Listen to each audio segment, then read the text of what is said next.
صرف میٹھے میٹھے نام نہ لیا کریں، سیرت کو اپنائیں۔ محبت کا معیار صرف اطاعت ہے۔ ابا جان آپ بہت اچھے لگتے ہیں، اچھا بیٹا پانی پلاؤ، کہ نہیں یہ کام تو مجھ سے نہیں ہو سکتا، میں نے تو اپنی بیوی کی ماننی ہے، آپ کو کھانا بھی نہیں دینا، آپ کو ناشتہ بھی نہیں دینا، ہاں باہر ہوٹل سے کھانا منگوا کے کھائیں، کسی ادارے سے کھانا منگوا کے کھائیں، جہاں سے مرضی کھانا منگوا کے کھائیں، آپ کو دینا کچھ نہیں، لیکن ابا جان مجھے آپ سے بڑی محبت ہے۔ ابا جان سے محبت نہیں، ابا جان کی جائیداد سے محبت ہے۔ بدقسمت انسان، ابا جان سے محبت نہیں، ابا جان کی جائیداد سے محبت ہے تجھے، کہ ماں باپ جائے گا پیچھے جائیداد ہاتھ میں لوں گا۔ لا الہ الا اللہ، رسول سے بڑی محبت ہے، محبت کا معیار اطاعت ہے۔ کرپشن بھی کرنی، حلال حرام میں تمیز بھی ختم کرنی ہے، یتیموں کا پیٹ کاٹ کے اپنے بچوں کا پیٹ پالنا ہے، اللہ کے رسول سے بڑی محبت۔ سیرت النبی کے کانفرنس ہوتے ہیں، کنونشن ہوتے ہیں، نماز کا ٹائم ہوتا ہے، آرام سے نماز کا ٹائم گزر جاتا ہے، اللہ کے رسول کی سیرت بیان ہو رہی ہے، مولوی صاحب بھی بیان کر رہے ہیں، سکالر صاحب بھی بیان کر رہے ہیں، وہاں کا جو آفیسر طبقہ وہ بھی بیان کر رہا ہے۔ چند دن پہلے مجھے جانے کا اتفاق ہوا ایک مجلس میں، تو سارے سرکاری افسران بھی تھے، دوسرے بھی تھے اچھے خاصے،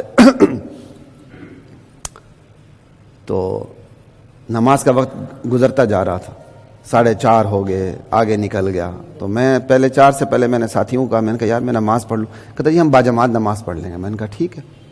وہ نعتیں سنتے ہی چلے گئے، 4:30 ہو رہے ہیں، جناب افسران مزید بھی اگر اسے نعت پڑھوا رہے ہیں، ابھی میرا خطاب بھی نہیں ہو رہا، شاید 4:15 4:20 پہ مجھے موقع ملا، تو اب میں اس پہ کیا بیان کرتا، میں نے صرف 10-15 منٹ بیان کیا، میں کہا بھائی تو نماز کا وقت ہے، سیرت کا اصل کام تو اطاعت ہے، اطاعت تو ہو نہیں رہی، اور پھر میں نے 10-15 منٹ میں اپنی بات کو ختم کر کے اسی سٹیج میں سیدھے میں نماز کی طرف چلا گیا۔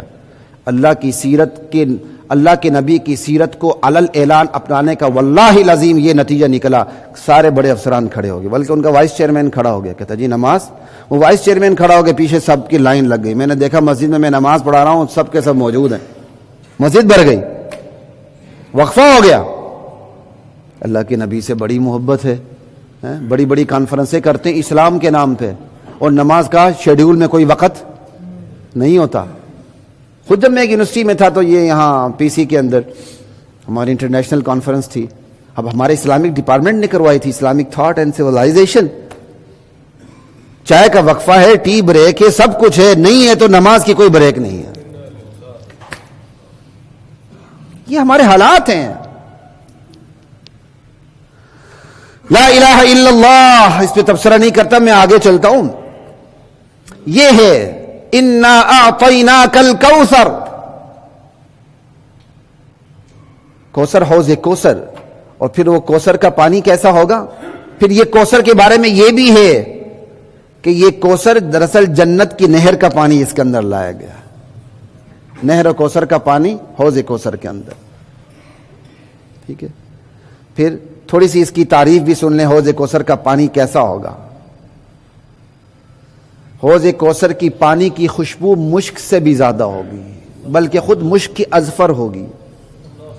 حوض کوثر کا پانی برف سے زیادہ ٹھنڈا ہوگا، دودھ سے زیادہ سفید ہوگا، شہد سے زیادہ میٹھا ہوگا۔ حوض کوثر کی جو حوض، اس کے کنارے جو ہیں وہ سونے کے بنے ہوئے ہیں۔ نہر کوثر کی بات ہو رہی، نہر کوثر کیسی ہے، اس کا پانی شہد سے زیادہ میٹھا، برف سے زیادہ ٹھنڈا، دودھ سے زیادہ سفید، مشک سے زیادہ خوشبودار، اس کے کنارے سونے کے بنے ہوئے ہیں، اور نہر کے نیچے کنکریاں ہوتی ہیں۔ آپ جائیں شمالی علاقہ جات کی طرح، نیچے پتھر کے نیچے بھی مچھلی بیٹھی ہوئی تو نظر آ رہی ہوتی ہے، نیلا پانی ہوتا ہے، ٹھیک ہے۔ تو بھائی وہ کنکریاں ہوتی تو وہاں کیا ہوگا، کنکریوں کی جگہ موتی جواہرات ہوں گے، اس کے اوپر وہ پانی بہ رہا ہوگا۔ لا الہ الا اللہ واللہ اکبر، اللہ مجھے اور آپ کو نصیب فرمایا۔ پیاس کی آواز لگی ہوگی، اللہ کے نبی کے ہاتھ سے جو ایک دفعہ پیے گا جنت میں داخل ہونے تک پھر اسے پیاس نہیں لگے گی۔ انا اعطیناک الکوثر فصل لربک وانحر، میرے نبی ہم نے آپ کو تو کوثر کی نعمت عطا کر دی ہے، بس اس شکرانے میں آپ نماز بھی پڑھی ہے، قربانی بھی کریں۔ نماز سے تمام کی تمام بدنی عبادات آ گئیں، حج وغیرہ، جس کا تعلق وہ عبادت جس کا تعلق بدن سے ہے، فزیک سے ہے، قربانی کریں. قربانی سے کسے تمام کی تمام مالی عبادات، زکوٰۃ وغیرہ جو آپ صدقات خیرات کرتے ہیں سب اس کے اندر داخل ہو گئے. مالی عبادت بھی آ گئی، بدنی عبادت بھی آ گئی. ان شانئک ھو الابتر.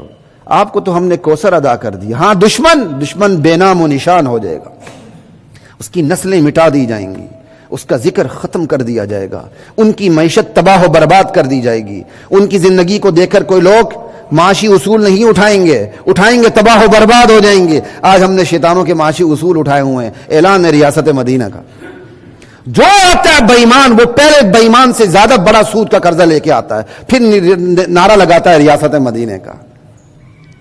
لا الہ الا اللہ. اللہ اور اس کے رسول کے ساتھ جنگ کریں اور پھر آپ ریاست مدینہ کا نعرہ لگائیں. یہ خدا کی قسم یہ توہین نہیں تو کیا ہے؟ ان شانئک ھو الابتر. ابھی ابتر کی تشریح کوثر کو سامنے رکھ کے کریں جو میں نے کوثر کی تشریح ابتر کے سامنے رکھی. سمجھے؟ اللہ کے نبی کو تو کوثر مل گیا اور تمہیں ابتری مل گئی. ان کا ذکر نہیں کٹا، تمہارا کٹے گا. ان کی نسل نہیں، تمہاری نسل کٹے گی. ان کی معیشت نہیں، تمہاری معیشت تباہ و برباد ہوگی. تمہاری تجارت تباہ و برباد ہوگی. تمہاری سیاست تباہ و برباد ہوگی.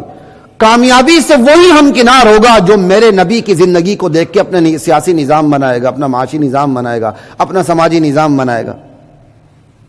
پوری زندگی کا نظام نبی کو دیکھ کر طے کرے گا. کامیابی صرف وہی ہے، باقی کہیں اور کامیابی نہیں. ابتری ہے. ان شانئک ھو الابتر. اب اس پہ میں زیادہ تشریح نہیں کروں گا کیونکہ کوثر پہ میں تشریح کر چکا ہوں. کیونکہ میری لالچ ہے کہ میں سورہ انشراح پہ بھی آج بات کر سکوں آپ سے.